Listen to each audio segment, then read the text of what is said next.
Assalamualaikum warahmatullahi wabarakatuh. Kita bertemu kembali lagi teman-teman di channel Zamzamiyatul Barokah. Dan kali ini kita akan melanjutkan lagi pembahasan kita mengenai metodologi penelitian sejarah. Kalau di pertemuan sebelumnya kita sudah memahami tentang dasar-dasar penelitian sejarah, bagaimana sejarah itu terbentuk, kemudian dari situ kita menyimpulkan ciri-ciri dari sejarah yang ada 5 itu berdasarkan pendapat Kunto Wijoyo. Maka kali ini kita akan lebih memahami lagi tentang aspek-aspek dari sejarah. Sejarah sendiri teman-teman itu sebenarnya memiliki 3 aspek. Pertama, aspek sejarah itu sebagai kejadian atau peristiwa. Kemudian yang kedua adalah aspek sejarah itu sebagai bukti sejarah atau bukti peristiwa atau bukti kejadian. Dan yang ketiga adalah aspek sejarah sebagai kisah peristiwa masa lampau. Ketiga aspek ini teman-teman bisa kita analogikan seperti ini. Misalnya ada kata-kata sejarah perang Diponegoro.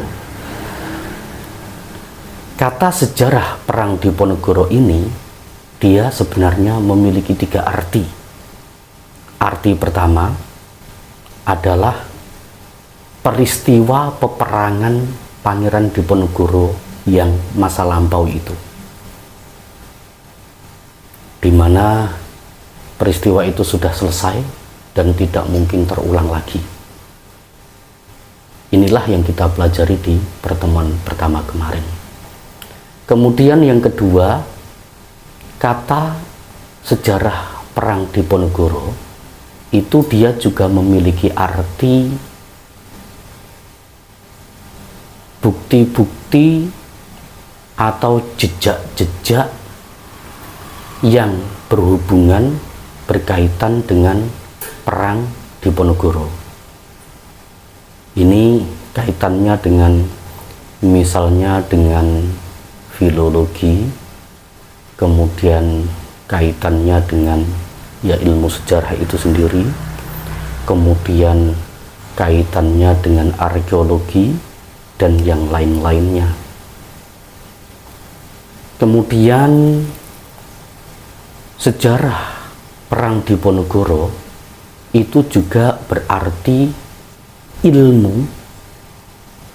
atau diskusi atau diskursus yang membahas tentang peristiwa dulu, peristiwa yang pernah terjadi pada masa Pangeran Diponegoro tersebut. Nah, inilah yang menjadi fokus pembahasan kita kali ini. Ketiga aspek ini bisa kita perjelas lagi seperti ini teman-teman. Jadi misalnya ini adalah peristiwanya, peristiwa perang Pangeran Diponegoro. Perang ini terjadi seperti ini, seperti ini, seperti ini, seperti ini, seperti ini, seperti ini. Kemudian peristiwa ini berakhir. Nah, inilah pada ranah aspek pertama. Setelah perang ini berakhir, sudah tidak ada apa-apa lagi. Pangeran Diponegoro sudah wafat. Para pelaku perang Pangeran Diponegoro baik dari kalangan kita maupun kalangan Belanda pun juga sudah meninggal semuanya. Yang tersisa hanya apa? Yang tersisa hanya bukti, jejak-jejak. Misalnya kerisnya Pangeran Diponegoro, kemudian jubahnya Pangeran Diponegoro, laras tembaknya orang-orang Belanda, pakaian-pakaiannya tentara Diponegoro, makamnya Pangeran Diponegoro, makam-makamnya Laskar Diponegoro. Nah, jejak-jejak ini, bukti-bukti inilah yang termasuk dalam sejarah pada aspek kedua. Kemudian setelah peristiwa itu selesai, meninggalkan bukti-bukti, maka pada masa sekarang ini kita mempelajari tentang apa? Tentang peristiwa perang Diponegoro itu. Dulu perang Diponegoro itu seperti ini, seperti ini, seperti ini, seperti ini, kita pelajari itu. Nah, inilah aspek ketiga, inilah yang menjadi aspek sejarah yang dipelajari di dunia akademik. Dan perlu kita ketahui teman-teman, di aspek pertama bahwa sejarah itu merupakan kejadian dari peristiwa itu sendiri. Di aspek pertama itu entah diakui ataupun tidak, ada jejak-jejaknya ataupun tidak, itu pasti objektif, pasti benarnya. Bagaimana tidak benar, walaupun itu peristiwanya sendiri. Ini beda halnya dengan sejarah pada aspek ketiga, yaitu sejarah sebagai kisah. Pada tataran aspek sejarah sebagai kisah ini, sejarah bisa dikatakan benar itu apabila dalam proses penggaliannya, dalam proses penampilannya itu dijalankan dengan prosedur-prosedur penelitian ilmiah. Dan tentunya sebagaimana kita ketahui dari sifat dari penelitian ilmiah itu tidak bisa dikatakan 100% benar. Sebagaimana di dalam kalau kita mempelajari fikih, ijtihad itu tidak 100% benar. Oleh karena itu,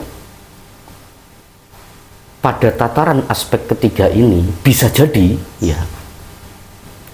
jadi berbeda dengan pada tataran aspek ke pertamanya. Oleh karena itu teman-teman, ketika kita memahami pada tataran aspek ketiga ini berarti kita hanyalah berusaha untuk apa? Berusaha untuk mendapatkan kebenaran, atau istilahnya di dalam istilah agama itu ijtihad. Ijtihad yang menggunakan prosedur yang ketat, yang benar-benar rigid sesuai dengan prosedur penelitian ilmiah. Tetapi karena sifatnya itu usaha, kebenarannya belum tentu 100% benar. Oleh karena itu, teori sejarah tentang sesuatu hal itu relatif. Misalnya kedatangan Islam ke Indonesia itu yang membawa siapa? Kan kita ketahui di situ ada beberapa teori. Ada misalnya teori Cina, ada teori Mekah, ada teori India, ada teori Persia, di mana di situ mengatakan dengan perbedaan sudut pandang sendiri-sendiri. Kebenarannya yang mana? Apakah Islam datang ke Indonesia ini dibawa oleh India, ataukah dibawa oleh Mekah, ataukah dibawa oleh Persia, ataukah dibawa oleh Cina? Wallahu a'lam. Itu yang disebut sejarah sebagai aspek yang ketiga, yaitu sejarah sebagai kisah masa lampau. Dia kebenarannya tidak bisa 100% benar. Tapi kalau aspek pertama tadi, sejarah sebagai suatu peristiwa, yaitu kebenarannya pasti benar, lawang sebagai peristiwa itu sendiri. Dan karena peristiwa masa lalu itu sudah selesai terjadi, inilah sulitnya di aspek ketiga untuk mendapatkan kebenaran itu. Walaupun teman-teman, walaupun sejarah pada aspek ketiga ini kebenarannya masih relatif, dan juga satu lagi, selain relatif, dia juga masih subjektif. Subjektif artinya berdasarkan sudut pandang si penulis sejarah. Misalnya si penulis sejarah, misalnya Buya Hamka. Buya Hamka menulis sejarah bahwa Islam datang ke Indonesia ini dibawa oleh orang-orang dari Mekah. Nah, ini kan berdasarkan sudut pandang beliau. Tapi sejarawan lain, ya, ada yang berpendapat Islam datang ke Indonesia ini dibawa oleh Cina misalnya, berdasarkan bukti ini misalnya. Tapi itu masih sudut pandang beliau juga. Nah, ini yang dimaksud bahwa sejarah dalam aspek yang ketiga ini sifatnya subjektif, berdasarkan sudut pandang penulis sejarah tadi. Beda dengan pada aspek yang pertama tadi, sifatnya objektif. Objektif sesuai dengan kenyataan. Bagaimana tidak, lawang di aspek pertama itu sejarah itu ya kejadiannya itu sendiri. Dari sini bisa difahami ya. Nah, karena sejarah pada tataran ketiga ini yang menjadi objek pembahasan kita, dan di dunia akademik dimanapun, dan di sisi lain juga dia sudah tidak melihat peristiwa itu lagi, maka supaya untuk mendapatkan kebenaran, atau paling tidak mendekati kebenaran, maka dalam sejarah aspek yang ketiga ini memerlukan metodologi penelitian. Nah, inilah yang kemudian akan mengantarkan kita kepada penelitian sejarah itu sendiri. Karena memang pada aspek ketiga ini, ya, sejarah itu memang harus berdasarkan dengan aturan-aturan yang rigid, berdasarkan dengan prosedur-prosedur ilmiah. Oleh karena itu, untuk mendapatkan kebenaran atau paling tidak mendekati kebenaran, maka sejarah pada aspek yang ketiga ini dia harus memenuhi beberapa persyaratan. Salah satunya adalah pertama, purposefulness. Purposefulness artinya apa? Dia harus mempunyai tujuan yang jelas. Oleh karena itu, ketika teman-teman menulis penelitian sejarah, nanti di situ harus ada tujuan. Tujuan dari penelitian ini adalah bla bla bla bla bla, seperti itu. Kemudian setelah itu dia harus bersifat eiger. Eiger artinya apa? Teliti. Jadi dalam setiap urutan-urutan penelitian itu harus dilaksanakan dengan seteliti mungkin. Oleh karena itu harus ada pengukur-pengukurnya nanti. Oleh karena itu ketika teman-teman menulis penelitian sejarah itu nanti teman-teman harus siap untuk diuji, ya. Teman-teman harus benar-benar mampu mempertanggungjawabkan penelitian teman-teman itu tadi, dan kemampuan teman-teman untuk mampu mempertanggungjawabkan penelitian itu bergantung kepada eiger tadi, yaitu ketelitian. Kemudian sifat yang ketiga, dia harus dapat diuji atau testability. Jelas ya, untuk meraih kebenaran atau paling tidak mendekati kebenaran sebuah penelitian sejarah, dia harus diuji. Kalau tidak diuji berarti dia belum bersifat ilmiah, teman-teman. Kemudian yang selanjutnya, dia harus replicability. Artinya apa? Bisa diteliti ulang. Maksud bisa diteliti ulang ini adalah supaya penelitian suatu sejarah itu bisa ditelaah kembali, supaya penelitian yang dihasilkan itu tidak dianggap by chance atau hanya kebetulan saja, tapi memang benar-benar diusahakan. Oleh karena itu dia harus bersifat replicability, artinya bisa diuji kembali. Kemudian ciri yang kelima, penelitian sejarah itu harus precision and confidence, artinya akurat dan meyakinkan. Jadi dalam setiap urutan-urutan penelitian sejarah itu semuanya harus akurat, dapat dipertanggungjawabkan, dan confidence, meyakinkan. Kemudian ciri yang keenam adalah objectivity, artinya keobjektivitasannya harus dipertanggungjawabkan. Walaupun sejarah pada aspek ketiga dia sifatnya masih bersifat subjektif, tetapi diusahakan sebisa mungkin seorang peneliti sejarah dia harus seobjektif mungkin. Tidak boleh misalnya karena dia pro terhadap suatu kaum tertentu, kemudian dia menulis sejarah kaum tersebut sesuai berdasarkan seleranya. Tidak boleh, harus objektif. Kemudian ciri yang kedelapan adalah generalizability. Artinya apa? Artinya dapat diaplikasikan pada tempat dan waktu yang berbeda.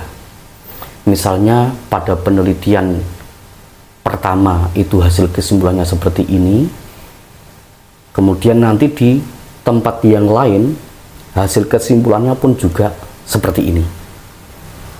Jadi bisa ditarik secara umum, bisa diaplikasikan pada waktu dan tempat yang berbeda. Kemudian ciri yang selanjutnya, yaitu ciri yang terakhir, adalah parsimoni. Apa itu parsimoni? Parsimoni artinya ringkas. Jadi penelitian itu harus ringkas, ya, tidak boleh bertele-tele sehingga membingungkan orang, membingungkan pembacanya, karena memang tujuan dari penelitian tersebut adalah untuk memberikan manfaat yang seluas-luasnya. Jadi seperti itu teman-teman, ketika kita membahas sejarah dalam pengertian aspek yang ketiga, yaitu sejarah sebagai kisah dari masa lampau, maka kita harus memenuhi kedelapan ciri tersebut. Saya ulang kedelapan ciri tersebut. Pertama, purposiveness. Kemudian kedua, eager. Kemudian ketiga, testability. Kemudian keempat, replicability. Kemudian kelima, precision and confidence. Kemudian keenam, objectivity. Kemudian ketujuh, generalizability. Kemudian kedelapan, parsimony. Kedelapan ciri dari aspek sejarah sebagai kisah masa lampau tersebut harus ada dalam penelitian sejarah. Demikian, insya Allah akan kita lanjutkan pada pertemuan selanjutnya. Terima kasih. Assalamualaikum warahmatullahi wabarakatuh.